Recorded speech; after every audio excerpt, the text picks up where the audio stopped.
Hello दोस्तों, मैं विकास वर्धन मुखर्जी नगर दिल्ली से आपके साथ हूं। और आज मैं एक बहुत ही महत्वपूर्ण विषय बीपीएससी 67 यानी कि 67वीं बीपीएससी के प्रारंभिक परीक्षा पुनर्प्रारंभिक परीक्षा कब होगी, इस पे चर्चा करूंगा। अभी तक आपने मेरे इस चैनल वर्धन मंत्रा को सब्सक्राइब नहीं किया है तो प्लीज आप इसको सब्सक्राइब कीजिए, ताकि मेरे जो भी परीक्षा संबंधित सूचनाएं या फिर उससे संबंधित प्रश्नों पे मैं जो चर्चा करता हूं आप तक आराम से आसानी से पहुंच सके।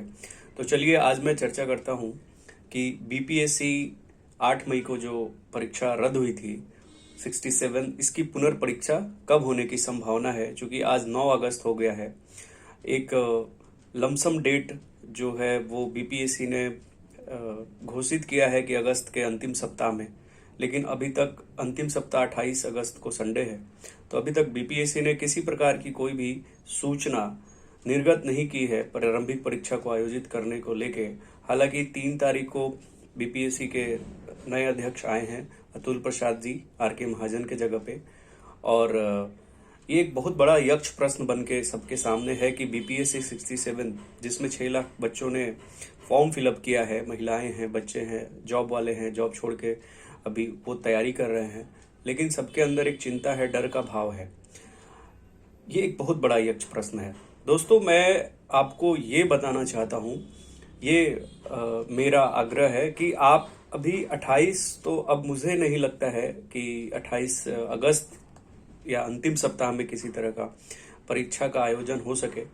तो हम लोग एक टेंटेटिव डेट अपने आप को मान के चलते हैं कि 15 सितंबर के पहले तक होगा, क्योंकि 15 सितंबर से के बाद एक सप्ताह का यूपीएससी संघ लोक सेवा आयोग का मुख्य परीक्षा है।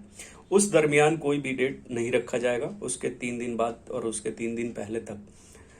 तो एक टेंटेटिव डेट आप मान लीजिए कि 15 सितंबर तक आपका कभी भी बीपीएससी की प्रारंभिक परीक्षा आयोजित की जा सकती है। यानी कि अभी तक आपका 1 महीने लगभग 30 दिन से 32 दिन आपको मिल सकते हैं, 30-35 दिन, जिसमें आप उसको रिवीजन करें, करंट अफेयर्स को, हिस्ट्री को, साइंस को और बिहार को, जो सबसे मेजर पोर्शन है। 30 लगभग 30 क्वेश्चंस के आसपास आते हैं।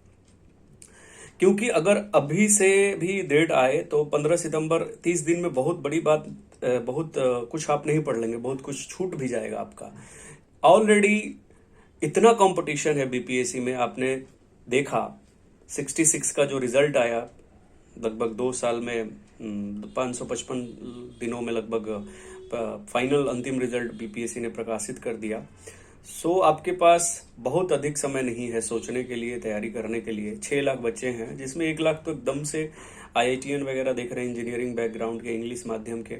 उन्होंने काफी मेहनत वो कर रहे हैं। नए बच्चे इस बार ज्यादा सफल हुए हैं, 25 के पहले वाले, 25 वर्ष से कम एज के।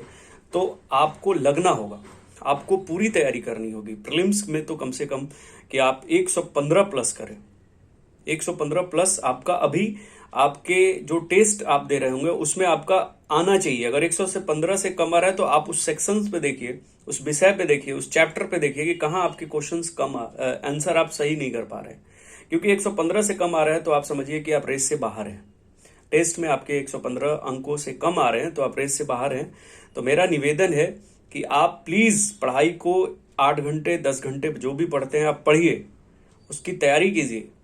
और कोई कह रहा है कि आप मेंस पे पढ़ाई, मतलब मेंस पे समय दीजिए, तो अगर 1 महीने के अंदर एग्जाम होने वाला है तो मेंस पे आप अपने ऑप्शनल सब्जेक्ट पे दे सकते हैं। जैसे किसी की हिस्ट्री है, ज्योग्राफी है, वो पढ़ सकता है,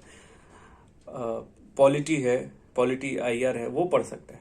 लेकिन साइंस को आप नहीं छोड़ेंगे, साइंस बिल्कुल पढ़ना होगा, फिजिक्स, केमिस्ट्री, बायोलॉजी और करंट अफेयर्स, तभी आप पास हो सकेंगे। प्रीलिम्स होने के बाद भी 4 से 5 महीने का वक्त बीपीएससी देता है, राइट। 800 सीटें हैं, आपको 800 सीट में 1 सीट लेना होगा, क्योंकि 68 से मालूम नहीं कितनी सीटें आएंगी, क्योंकि लगभग 5 साल से तो अच्छा खासा रिजल्ट दे रहा है बीपीएससी, काफी अवसर भी दे रहा है। तो आप प्लीज उसको समय को यूज कीजिए। यक्ष प्रश्न है, 15 सितंबर से पहले आप उसको देख सकते हैं। अगर दूसरा टेंटेटिव डेट आता है तो वो अक्टूबर में हो सकता है। ओके मित्रों, धन्यवाद आज के लिए। फिर मैं अगले अपने वीडियो के साथ आपसे जुड़ूंगा। आज के लिए इतना ही। अभी तक आपने मेरे इस चैनल को सब्सक्राइब नहीं किया है तो प्लीज़ सब्सक्राइब करें। धन्यवाद।